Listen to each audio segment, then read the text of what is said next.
यदि तपाईहरूको बच्चाको छातीमा कफ जमेको छ, घ्यार घ्यार गर्छ, खोकिरहेको छ भने र तपाईहरूलाई पनि खोकी लागेको छ, छातीमा कफ जमेको छ भने यो विधि गरेर हेर्नु।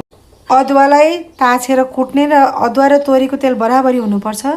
यो कपुर हो, यो बाल्ने कपुर, यसलाई खाने कपुर के भन्नुहुन्छ तपाईहरूले। यति लिने, यो अदुवाको रसमा बराबर मात्रामा तोरीको तेल मिसाउने र यसलाई पकाउने। यो अदुवाको रस सुकुन्जेल पकाउने। बच्चाहरूलाई निमोनिया भएर गडेको भित्रको कफहरू सबै निकाल्छ। ठुलो मान्छेले पनि धेरै खोकी लाग्छ भने ढाड, तालु, खुट्टा, हातमा लगाएर गमक्क पारेर न्यानो पारेर राख्ने। अदुवाको पानी पूर्ण रूपले सुक्नुपर्नेछ। अदुवाको पानी सुकेपछि तपाईले फ्लेमलाई बन्द गर्ने, आगोलाई। अब तातो तेलमा यो कपुर हालिदिने र यसलाई घप्प छोपेर राखिदिने। यो तेल छातीमा, हात खुट्टा, ढाडमा, तालुमा लगाएर न्यानो बनाएर गपक्क पारेर राख्ने गर्नुहोस्। केही दिन गर्नुपर्नेछ।